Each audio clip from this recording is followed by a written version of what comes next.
Ivan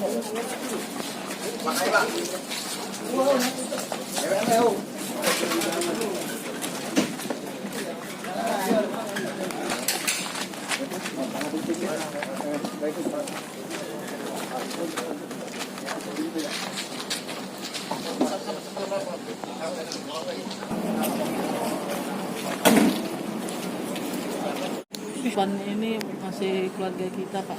Ya, kakak ipar Pak Senior Saprudin nih. Tinggal di Lunjuk, alamat sementara di Lunjuk ya, di Jaya. Pak, kronologi bisa Pak Safrudin itu ditemukan tewas tenggelam itu gimana? Oh ya, pertama memang dia sudah 3 hari 4 hari sebelum ditemukan hilang kan. Dia itu kan direhab di pesantren.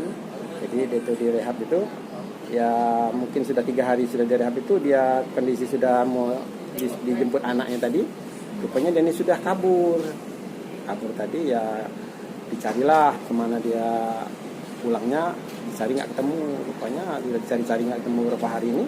Dalam Sabtu kemarin ada di Instagram Bedesau tadi adalah sudah disebar gambar sama alamat dia sudah disebar, itu belum ada informasi ditemukan. Akhirnya kemarin ada itu kami periksa ke forensik, rupanya sudah 90% kakak.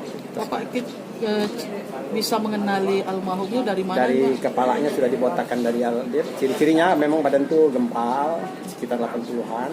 Dari postur badan, dari baju di baju dan kepalanya dibotakkan waktu di pesantren itu sebelum dimasukkan itu dibotakkan seperti habislah. Itu ciri-ciri yang kita. Pak, rencana mau dibawa kemana nih? Nah, di TPU Kebun Bunga disemayamkan sekitar jam 10 inilah. Oh, dimakamkan hari ini. Minggu nih ya.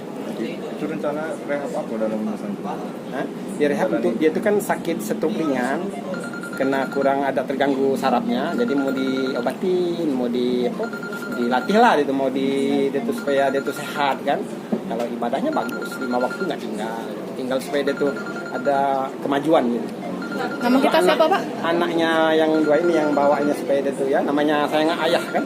Ya saya juga izinkan kembali sebagai gurunya kan.